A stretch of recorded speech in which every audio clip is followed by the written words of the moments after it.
Yeah, I think that too. I mean, definitely being in College Station, I don't think the game's going to be particularly close. I'm just not sure how much wins in South Carolina in their sales at this point. I mean, they are coming off a bye week, but just I don't like the matchup with South Carolina's offensive line. I mean, this is a very active defensive front from Texas A&M. I mean, now on the flip side, South Carolina obviously got some guys on the edge and highlighted by Dylan Stewart that can cause problems for you. But I just don't think it's near enough in this game. The way A&M's playing, if South Carolina was more effective offensively, I could see it being closer. Right. But they've just been so out of sorts up there. I mean, I think it's gonna take a Superman effort from Lenore Sellers to keep them in this one, being in Aggie land. I don't think this is the team to really step up and challenge A&M here. So I like A&M to win it handily too. I agree with you there. Arkansas is going to LSU. LSU is a 5.5-point favorite. Over under at 57.5. I'm gonna be honest. I think Arkansas covers this. I think that Arkansas has a real chance to win this game. I think LSU, with the expectations they had coming into the year, I think some of their rosters checked out. We saw how bad they looked this past weekend offensively. I just don't know that can be corrected overnight. I know Arkansas isn't great defensively, but I think Arkansas is going to find a way to put points on the board. And Petrino, he knows how to call some offense. I just think that they're going to outlast LSU, and I think they got a little more want to than LSU does right now. I like Arkansas to cover plus 5.5. You think they win it, or are you still leaning LSU on the pick? I think Arkansas has a real chance to win this. I think LSU probably ends up winning, but I think Arkansas keeps it close, keeps it within the number, and I'm gonna be honest, I'm Arkansas's coming off a bye too, so I mean know. that's one thing too. And it's just especially after how they performed against Alabama, how you want to pick those Hogs, man? Just pick them. I want to. Pick them Hogs, you're right. I'm taking them. Arkansas money line. Give it to me. Give me Arkansas money line. I'm taking it. I'll be honest. I feel like I have a pretty good feel on some of these games. This one, I just really don't know what to expect. Like I said, this is really a hard game to pick, in my opinion, just because. You know, it seems to me interim coaches this year feels like they've got a bump on that first week. You know, like Auburn's offense, bam, just picks up. It's like you get a bump. You saw it with UAB, like that first week after firing, boom, they get a bump, and then it's kind of fell back off. You know, I kind of like LSU. It was their first game off a bye. I just don't know exactly what to expect from them. You know, do they still have gas in the tank? Are they really going to be super fired up to play? Like, those are just answers I don't really know. You know, both teams with interim coaches, it's just kind of a weird spot here. So I don't, how motivated are both teams to play? So I'm kind of like you, though. I kind of like this this Arkansas offense to cause a few problems, to be honest with you. I'm going to lean LSU to win just being at home, and I do think LSU's a better team for sure. But I don't know. I don't really have a great feel in this game. Should be pretty interesting, with seeing Taylor Green go up against this LSU defense. I want to see what LSU, like, do they go back to Michael Van Buren? Do they go back to Garrett Nussmeier? Those are questions I don't have answers to yet. I'll lean LSU to win, but I really honestly don't have a great feel on this one. Yeah, and then also, like I mentioned earlier, the outside noise going on is really loud there in LSU. I know a lot of it's really not on the team. It's more about the coach and the school and the AD and the governor and the president and all that crap. They don't have a president right now. Their AD that fired Kelly apparently didn't have the authority to fire Kelly. And now they're saying he's not fired, and he's like, no, I'm definitely fired. And they're saying, well, we're trying to fire you with calls. I mean, there's a bunch of crap going on.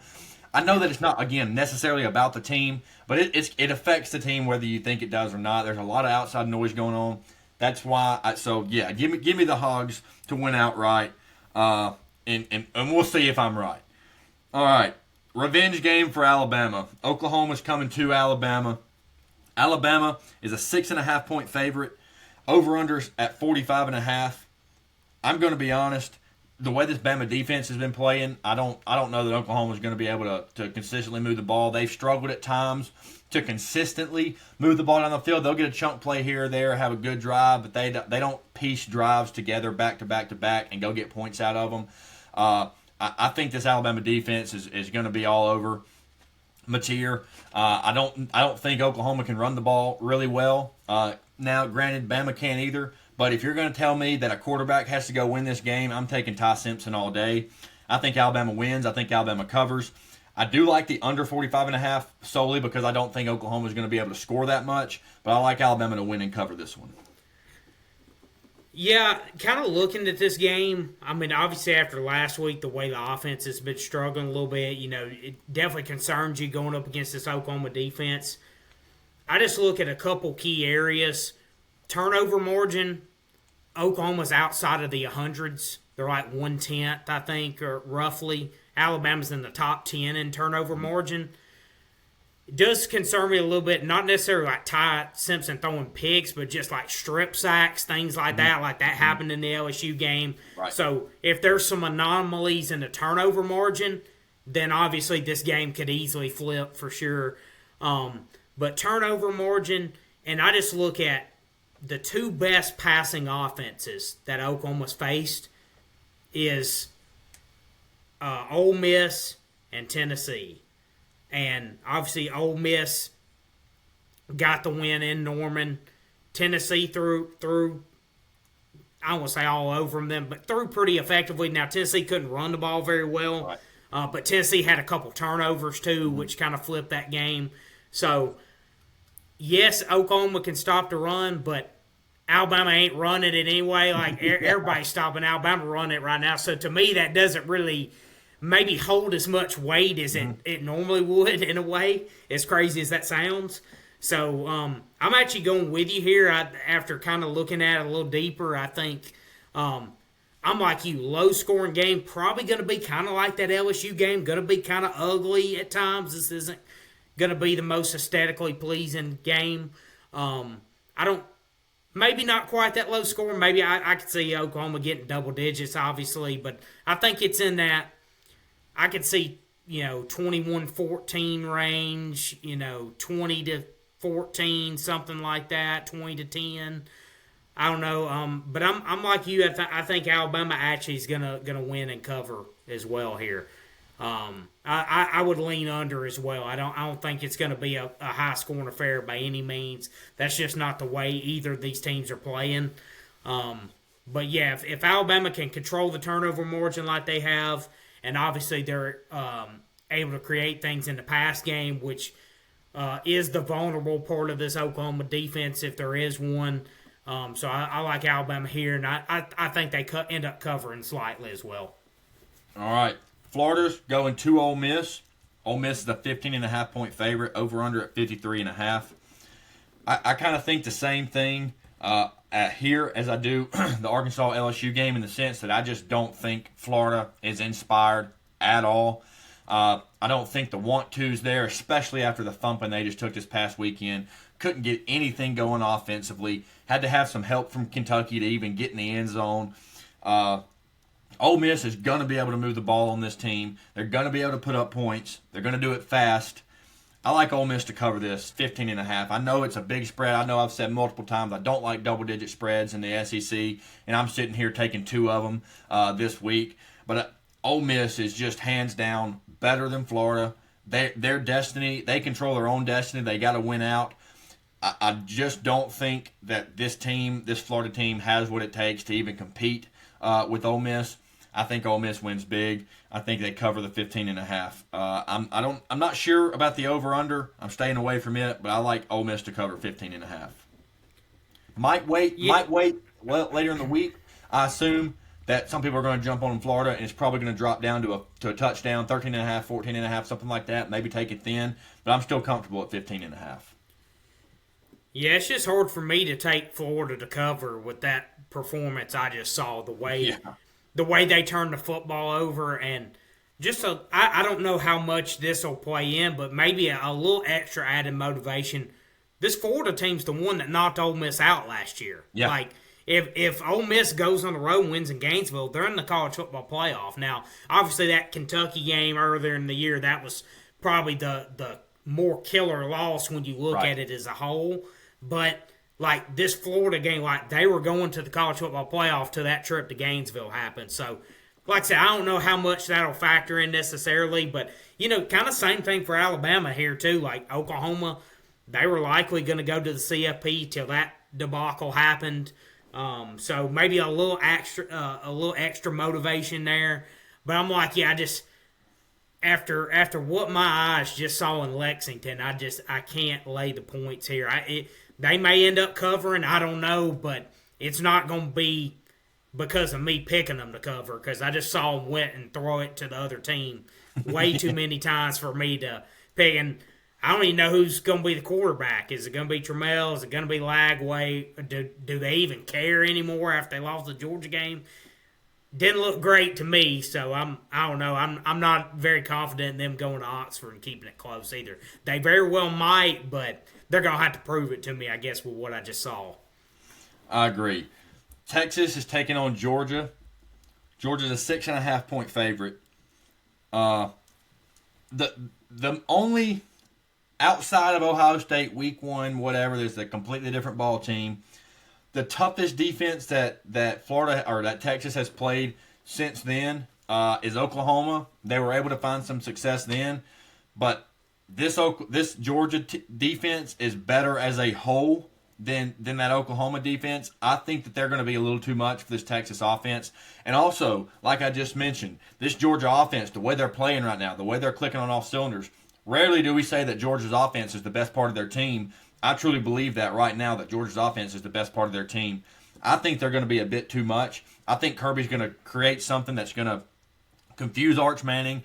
I think that they just want him to hold the ball just a half second longer, maybe get a chance to get there, maybe make him make an errant throw, maybe make him make a throw late, get in there, interception, stuff along those lines. I think that Kirby is going to throw a lot of things at this Texas team, and at Arch Manning in particular, that they're not going to be able to handle. I think this Georgia team is going to be too much for this Texas team. Every time that Georgia is in a big game like this, and everybody expects, the other team might keep it close. I don't know. Georgia, they've kind of looked suspect the last few weeks. Georgia always comes out and finds a way and dominates. However, Georgia has not looked suspect the last few weeks. I think this Georgia team is head over heels better than this Texas team. I like Georgia to win and cover. Yeah, looking at this game, obviously these teams played twice last year, both games going to Georgia.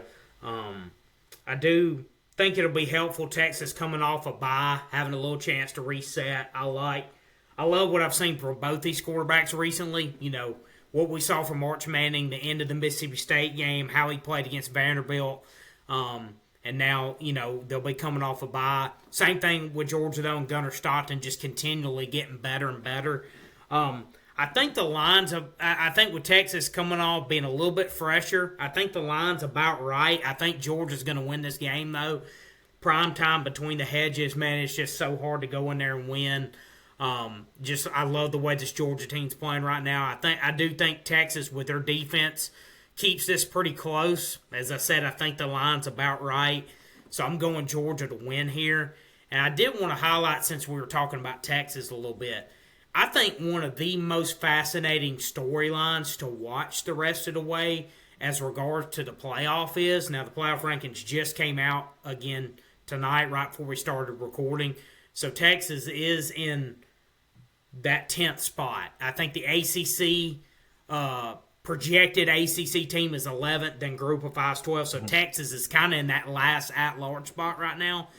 What is going to be so fascinating to me to see is, like, let's just say Georgia wins by a touchdown, which is roughly what the spread is. The line's 6 or 6.5, something along those lines right now.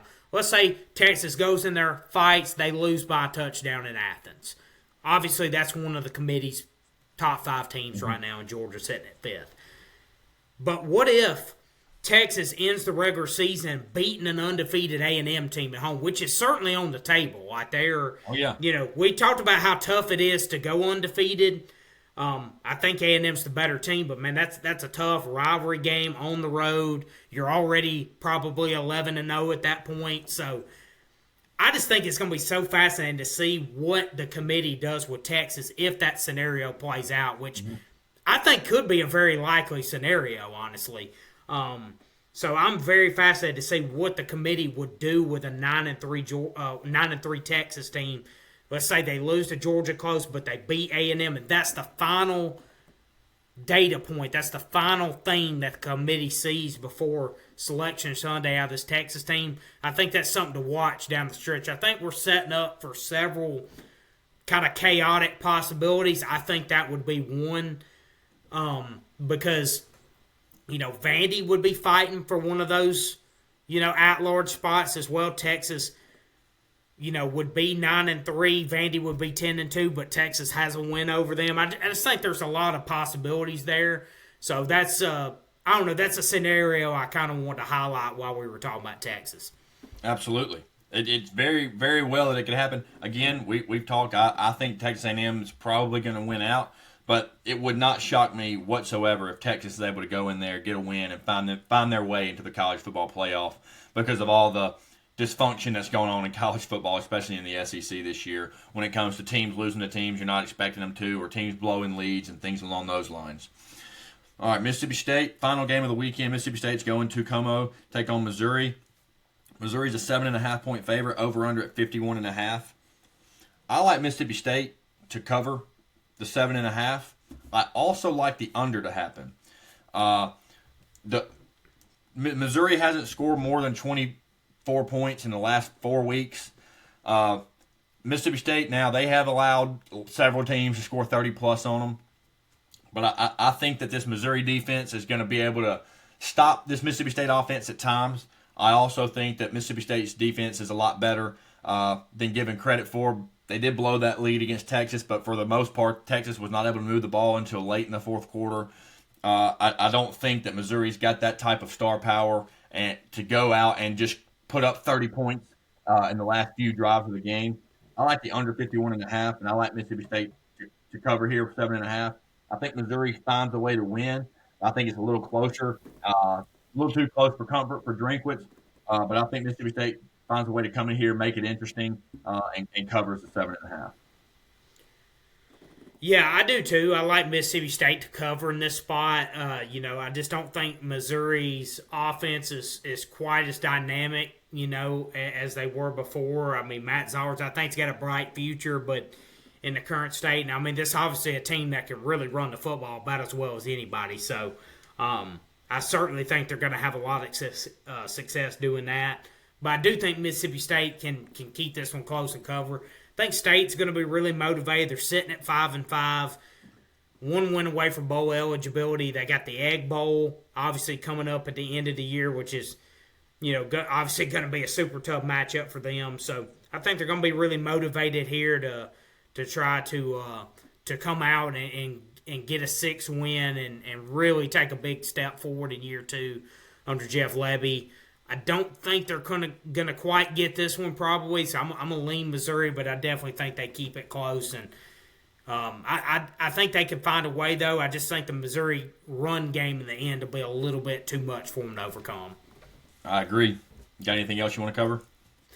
I really just want to appreciate everyone for tuning in, following on or liking and subscribing on or on YouTube. Excuse me. Really appreciate that. We've been getting a lot of views on our shorts, getting some feedback on that. We encourage that, so we love hearing your guys' feedback, and hope you continue to do so. Like I said, like and subscribe to the YouTube channel would really help us out a lot. So we appreciate that.